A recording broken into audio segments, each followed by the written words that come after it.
Stihl 46. I always do a pressure and vac test on teardown to try and figure out if there's any issues.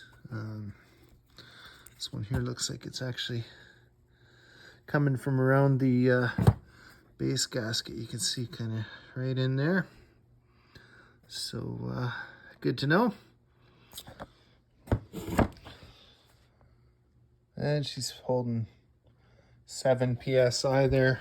Now I got over a quarter, almost half a turn on that front head bolt, as well as the one in the back on that same side. So yeah, it's hard to say how long she's been like that, but anyway, when I pull that plate off, I'll give you a look at the piston, or maybe after I pull the head off. So yeah, when we're doing pressure and vac tests, I've probably covered it before, but we want to make sure if there's any air leaks, whether it's bubbles coming up from around the spark plug or the decomp, and quite often you'll see that, that we deal with any leaks, and that way we know if we've got losses that we can't identify, then we've got to go into it a little deeper. So then you end up having to pull the flywheel and your clutch off and make sure it's not crank seals or something like that. So I'm just going to flip over and do the vac test. And the try and get out of the light, vac test on the 046. Yeah, nothing coming up. What I've found is usually if you do notice that you've got an issue with vacuum bleeding off but not pressure, then normally that seems to be seals. But anyway, so on to the rest of the teardown here. Okay, and then while I've still got the blocking plate on the exhaust port, I scrub as much stuff out of here as I can, so that I try and minimize potential for stuff to end up inside the crankcase once the cylinder comes off. So clean her up a bit more.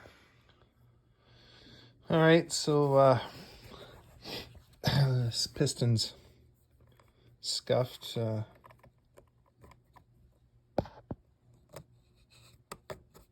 can hear my fingernail kind of hucking in it. Whether that was a result of that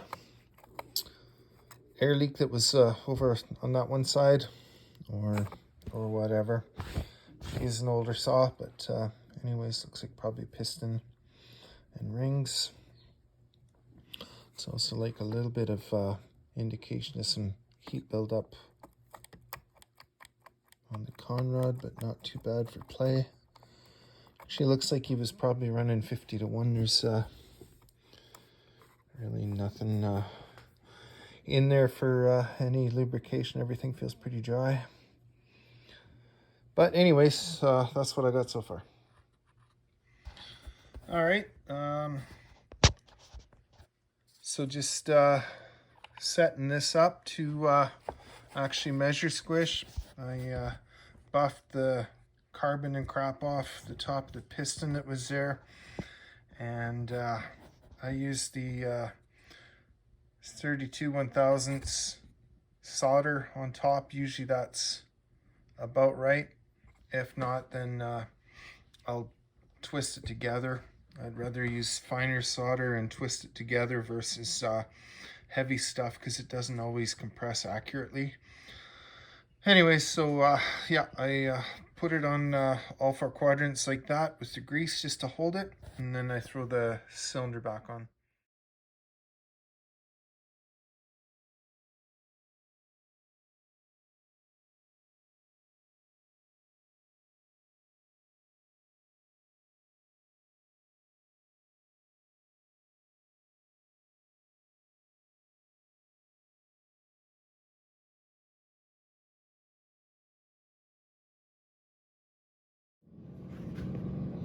Hey, it's Jim. It's Thursday, March the 16th.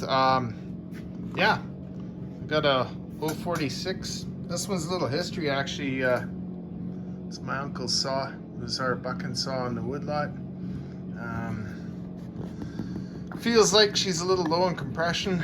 I'm gonna just kind of do a once over on it, and I'm hoping that maybe a set of rings and a bit of port work, and she'll be good to go again. So it is an Arctic. Yeah, so definitely worth doing something with, I think. Anyway, we'll see what comes up. It's a 1999 model. She's been probably sitting in the barn for a few years, I think. Hey there, it's Jim. Thursday, March 16th. Just, yeah, doing the once over on the 046. I know it's going to look backward to you. Just notice plug in this one. Try and avoid these ones with these little screw caps on them. Quite often they loosen off. And I know this one's been crimped on to try and fix that. And sometimes you gotta make do with what's around. But anyways, yeah. The old girl's still doing pretty good. I think she's about 145 PSI. And got a squish of 29 thou. So I'll just give her the once over here yet. She definitely needs a good bath. Some time in the spa. Looks like it's got a aftermarket dual port on it. Like I said, I know we're probably looking at her backward here, but anyways, yeah, so doesn't look like there's anywhere for a spark screen in this one, so pretty sure it's aftermarket muffler. But anyway, we'll take a look at her and pull her down. But first I'm gonna clean it up and go from there. Okay. Hey there. It's Jim. It's March the 16th. It's Thursday. Just got the 680 back together for my nephew. He wanted a full wrap on it.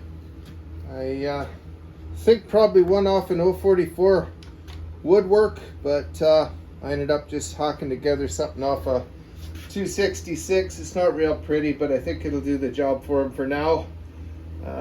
Anyway, I just found out where the oiler was on this thing. She's must have been cranked because it had quite a puddle on the floor here. Yeah, so it's kind of first heat cycles with it. I ran it for a couple minutes here already.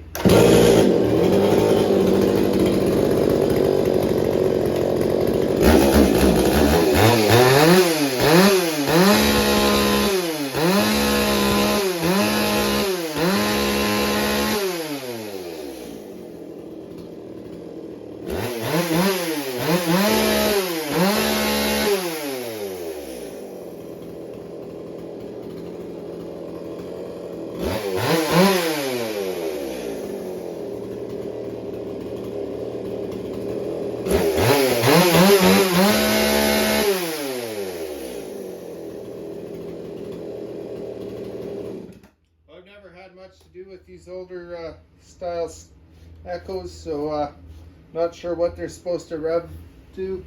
I got her running right now at 13.5. I'll check it out, I guess, and adjust it if I need to. Okay, have a good one.